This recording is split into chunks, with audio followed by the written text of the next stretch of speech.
Tom Warner this week. This is Dave Schmidt along with Matt Nestor. We're going to go back to the Nick 10, and we're going to have both Belvideres on today. We've had both reports, so we're doing this the right way. And with us is Belvidere head coach Chuck Leonard, and I wrote to Chuck, Coach Leonard, and I said, I got a chance to talk to Vern Pottinger this week, and Belvidere really has one of those football legacies that is really neat, Coach, and you have to enjoy that being over at Belvidere, don't you?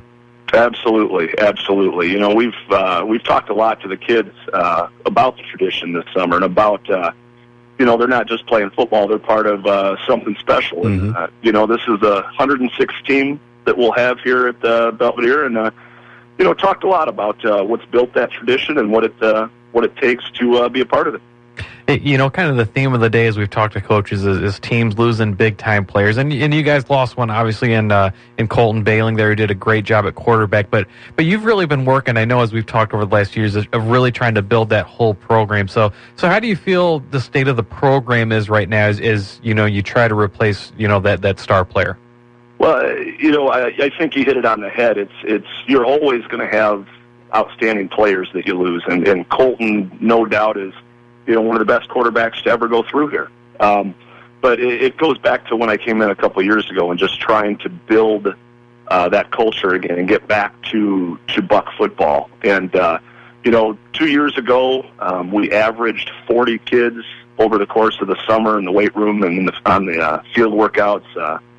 Last summer, we were up to about 60, and this summer we were averaging high 70s for most of the summer with our upperclassmen and that were coming in. So it was a good summer. We're set the expectations, and the kids have really answered.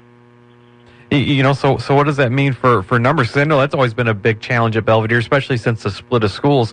What does that mean for numbers coming into this year? Varsity will be about the same. We'll have probably around 40 kids, and then we'll split up 30 each at the lower levels. Working to get down to some of the junior tackle program and the junior high program and make sure we're getting things done down there. But, so numbers will be slightly up like each of the last couple of years. So offensively, who's going to be running that show for you this year, Coach, on the quarterback? Quarterbacking for us, it looks like will be Austin Revelinski. Very good job as a freshman and as a sophomore. He actually came up and started the last 2 games of the season for us at cornerback versus Boylan, and then our playoff game against Geneseo. So good athlete, does a lot of things well, and I've been asked a lot about, so how's he going to replace Colton? How's he going to replace Colton? And, actually I was asked the same question last year about Colton. How's he going to replace Garrett? How's he going to replace Garrett? So, we're not going to ask Austin to beat Colton, just like we didn't ask Colton to be Garrett Heiser. So we're going to come in. We're going to, we're going to call plays that are conducive to what he does well, and we feel pretty confident in him. Who are some of the skill players that you look around him that are going to help him into that transition? Sure. That's something we feel pretty good about is our skill guys. We've got Trey Gooden at receiver, DeQuan Coleman at receiver. We've got Eric Munoz at running back. Those guys all are dangerous, and then we've got some defensive starters that we'll bring over and rotate in to get a few touches as well for them. So, we feel pretty good about some of our skill guys offensively. Defensively, with the added numbers, you going to be able to let some kids have some rest, or there's going to be a lot of two-way players at Belvidere this year? Yeah, no, we are not quite to platoon, but we're getting closer, and that's kind of the ultimate goal. We probably won't have any straight two-way starters. We will have guys that may start on one side of the ball and then start on the other side, but we're going to be in a rotation where they're playing. At the most, we'll probably have a guy that plays full-time offense and halftime defense or something like that. So we've got a few of those kids, but we are getting a lot closer to our goal being two platoon. What do you got to do on the defensive side of the ball? You guys have run a good offense the last few years, but obviously in the Nick 10, you've really got to come in with a good defense. What are you guys looking at there to maybe try to shore that up a little bit and maybe turn some of those close losses that you guys have had into some wins? Mm-hmm. Just making sure that we play fundamental football. And I know that's cliche, and I'm sure every other coach that comes on says if we can be fundamentally sound, we'll be all right. But really, it is. We're going to be young in a few spots on defense, and it's just coaching up those kids, making sure we put them in the best position to be successful. And again, it'll be calling the defense the way we've called it the last couple years. We might have to tweak a couple things here or there again, just like with our quarterback, to kind of fit the strength of the kids that we have on that side of the ball. Who do you count on defense to really be a leader out there for you? I mentioned him earlier. Eric Munoz will be a linebacker for us. Tyler Bruneau is another good ball player that'll be a linebacker for us.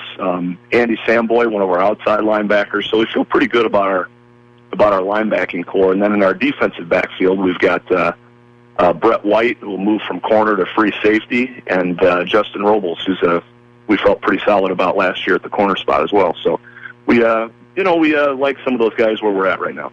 We had talked with Coach Beck earlier about, the schedule flipping, so now you don't have that big rivalry game in week 1, but you guys didn't get any favors in that, though, because you guys got to travel to Boylan week 1. How tough is that, starting off the year with just such a tough game? We're looking forward to it. Boylan's Boylan. They're always going to be good. They're always going to be tough.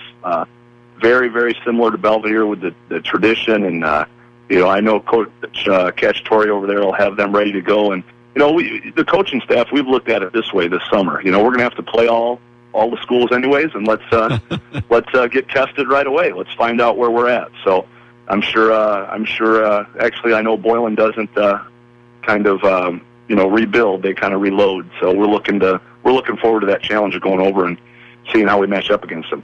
Belvidere North was kind of the first school to, I guess you could say, break through with that Big Three. They tied for a conference championship last year, but Belvidere historically has been kind of the school out of that, if you want to say the rest of the group outside of it, it's really been the most competitive, across the conference over the years. Do you guys look at something like what they did last year and say, boy, if we can just tweak one or two things, we can really have that breakthrough too? Well, the coaching staff will look at the big picture and where this program's going. And, I've had people ask me, what do you think your record's going to be? What do you think, how deep do you think you can get in the playoffs? My attitude has always been, no matter what you're doing, you're going to do it to be successful at it. You're going to give it absolutely everything you have, and you play every single game to win, So the attitude that we've had coming in this summer is trying to make these kids better men, have them make better choices, better decisions, teach them that value of work ethic and hard work, and then, at the end of the day, you can't hang your head with any of the outcome. But we want to have Belvidere football be feared again throughout the Northern Illinois, throughout the entire state. So that's the goal, and the senior class this year has really done a nice job as far as leadership. So, that's kind of where we're headed, and, we're really looking forward to this season. And one thing that can make or break a season like you're talking about is your special teams. How do they look this year, Coach? Coach Hill that I have on staff would be very happy that you answered that question, because that's his passion. He loves it. And, we've made that kind of the third phase. It's often overlooked, but, at the Freeport game last year, where, of course, McShane scored with, 40-some seconds left in the game to take the lead. They kicked off to us, and we ran it back to the 50. So without that return, we're facing a different ball game there. So a huge part of it, we've got some of those return guys that we really like, and I feel really confident that that could be one of our strengths this year.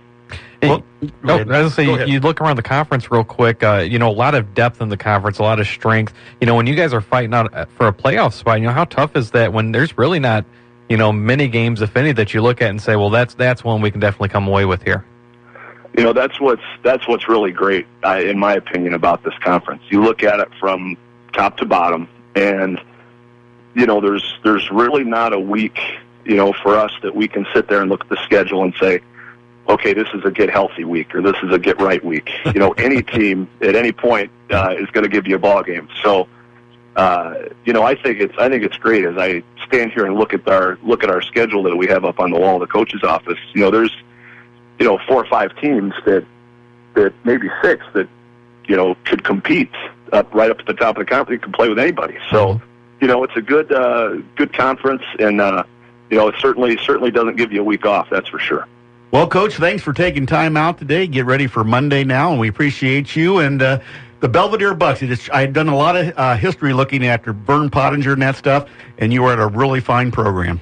Yeah, absolutely. I appreciate that, and thank you guys for your time. I appreciate it. You bet. We've been talking to Belvidere head football coach Chuck Leonard. Always a good guy. Always great to talk to. And he really is building a very good program there. I know when I talked to him a couple years ago when he first came in, that was kind of his focus. And they had some good talent there, but he wasn't so much focused on the talent that they had. It was really trying to build the whole thing up, and I think he's doing a good job of that. And we have some good quality coaches in there. Yeah, we really do.